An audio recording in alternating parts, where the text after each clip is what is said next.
O Jefferson Rocha, presidente estadual do PROS, topou dar uma entrevista para a gente nesse horário para conversar conosco um pouquinho sobre o que consta nessa denúncia e o que eles estão pedindo ao Tribunal de Contas do Estado. Jefferson, muito obrigado por nos atender aqui. Boa tarde e bem-vindo ao Jogo do Poder. Muito boa tarde. Em nome do PROS, nós agradecemos a oportunidade de esclarecer esse assunto que é de interesse de todos os contribuintes do Estado de Santa Catarina. Vamos lá. Bom, pelo que eu andei olhando ali no pedido, né, na denúncia que vocês encaminharam ao Tribunal de Contas, vocês estão solicitando ali, né, uma suspensão do Plano 1000. O porquê que é necessária essa suspensão no ponto de vista de vocês?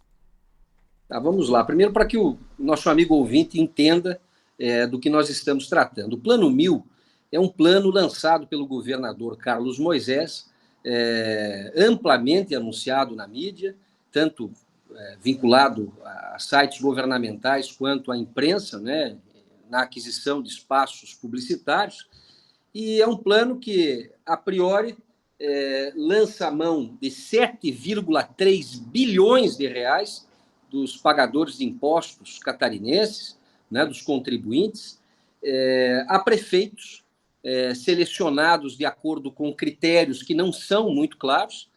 E o que é pior, no nosso entendimento, né, o que nos motivou a fazer essa denúncia, que eu sou um dos signatários como presidente, mas o Dr. Ralph Zimmer e o Dr. Leandro Ribeiro Maciel também são signatários deste estudo. O que nos levou a fazer essa denúncia ao TCE é justamente algumas irregularidades, ilegalidades e inconstitucionalidades que, no nosso entendimento, são flagrantes. Primeiro ponto, é um plano que promete este recurso vultoso ao longo de 5 anos. Ora, se o governador, que está no último ano do mandato, como é que faz uma promessa de distribuir dinheiro a prefeitos ao longo dos próximos 5 anos? Então, aparentemente é um repasse voluntário, mas que depende da reeleição do governador Moisés, é isso? Né? Porque para o público está aparecendo isso e para os prefeitos também. E segundo ponto, o projeto fere princípios elementares da administração pública, como o princípio da publicidade, o princípio da impessoalidade. Com que critério estes recursos são alocados?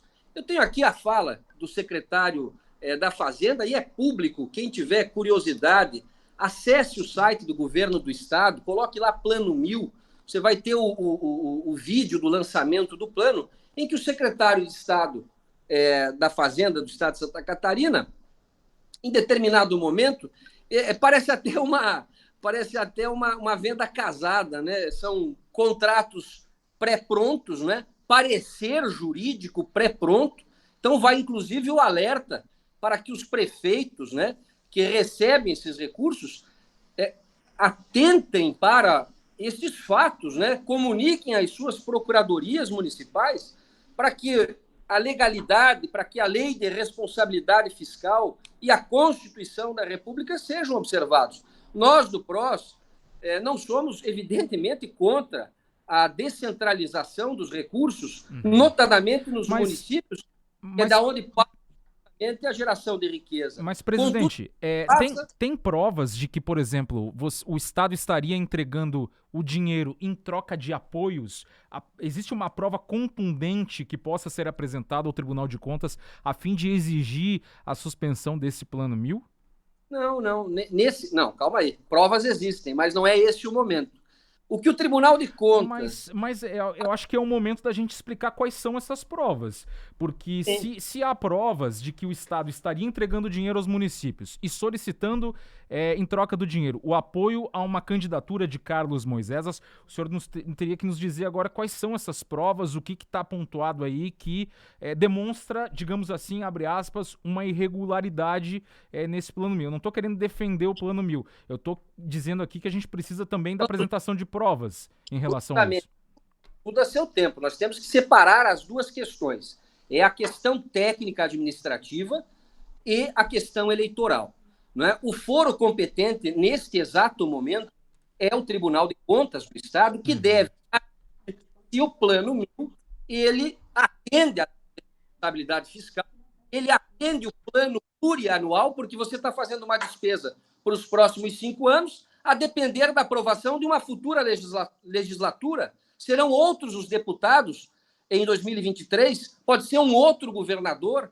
Como é que você vai, dentro da lei de responsabilidade fiscal, fazer uma despesa sem a origem desta receita, sem fazer com que o parlamento, que é de fato, que deve aprovar o orçamento anualmente, essas irregularidades que foram aferidas nessa denúncia têm de ser investigadas. E aqui estamos dois pontos.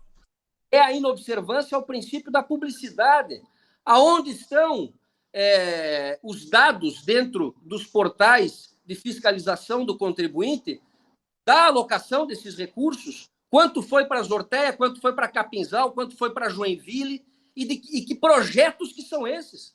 Afinal de contas, a fiscalização não só dos deputados estaduais, mas dos vereadores e, sobretudo, dos principais interessados, que são os cidadãos, os pagadores de impostos, afinal de contas, é o nosso dinheiro que está lá sendo aplicado, fica absolutamente prejudicada com a forma com que é anunciado. Então, primeiro é a questão técnica. Então, no portal da transparência, não diria... a gente está tendo uns picotes aí no seu áudio. No portal da transparência, não constaria, então, digamos assim, isso aqui, esse recurso faz parte do Plano 1000, tá indo tantos milhões para Joinville, o Plano 1000 Chapecó, tantos milhões, Plano 1000 Joaçaba, tantos milhões, quer dizer, isso não está especificado dentro do portal da transparência. Esse é um dos questionamentos de vocês. Esse é um dos questionamentos. O princípio da publicidade dos atos administrativos ele está sendo desrespeitado. O princípio da pessoalidade, da impessoalidade, aliás, porque que critério objetivo você faz para alocar um recurso, por exemplo, de tantos milhões para um município? Não é? O critério que foi anunciado seria um critério pelo número da população, aparentemente, aonde se concentraria a maior parte da população e a maior fonte de recurso, que é o ICMS do Estado. No entanto, esses critérios, não, no nosso entendimento, não são, à luz do princípio da impessoalidade, respeitados. Então, a questão técnica, de fato, ela tem que ser esmiuçada pelo Tribunal de Contas do Estado e pelo Poder Legislativo, que, em última análise, também é o fiscal da aplicação desse recurso. Por fim, só para a gente poder encaminhar aqui a entrevista, nós estamos conversando com o presidente estadual do PROS, Jefferson Rocha. As provas políticas, quando é que vocês devem apresentar? A questão política é um segundo passo, é uma segunda etapa. Nós não sabemos se o governador vai registrar a sua candidatura, se ele anuncia uma pré-candidatura, mas depende do registro, da formalização deste anúncio. Agora, se ele, de fato, registrar a sua candidatura como imaginamos que o faça, aí sim é o momento de nós falarmos das implicações político-eleitorais. Porque um plano desta natureza em ano eleitoral, sendo divulgado com todas as pompas, os recursos alocados, por exemplo, em publicidade, o que se gastou no primeiro, no segundo e no terceiro ano, por que se gastou mais no quarto ano em cima deste projeto? Como ele teve essa semana, por exemplo, em Piratuba, né, anunciando... você pega o áudio daquela reunião que ele teve em Piratuba, eu posso passar aqui para vocês, da Jovem Pan, eu tenho esse áudio em mãos, este áudio que vai ser transcrito, né, nós temos testemunhas também que estavam no local, era praticamente um palanque eleitoral. E aí não nos assusta, por exemplo, uma manifestação do ex-governador Raimundo Colombo, dizendo que é uma politicagem nojenta. Eu diria que é abuso do poder político e econômico. Afinal de contas, esses recursos que são vultosos, né, estão sendo alocados com irregularidades formais, né, apontamos elas nesta denúncia, e também alocados com caráter nitidamente político-eleitoreiro. Né? Ele vai a Piratuba, faz um anúncio que não fez em 4 anos, não atendeu prefeitos, não atendeu vereadores, não atendeu a demanda de uma rodovia que está precária, que liga Capinzal a Piratuba. Quem conhece o interior, como eu conheço, sabe. E agora, no último ano de governo, vem fazer esse estardalhaço, né? Como se fosse terreno no céu. porque promete recursos que serão alocados em 5 anos.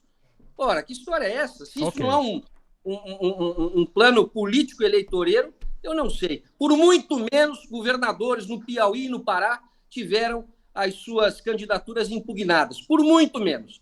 E agora, é claro, o Tribunal de Contas do Estado e o órgão máximo de fiscalização das contas públicas, né, assimile essa denúncia, investigue em tempo hábil, inclusive liminarmente, suspenda a execução desse plano a bem do erário público e do dinheiro que é nosso, dos contribuintes catarinenses.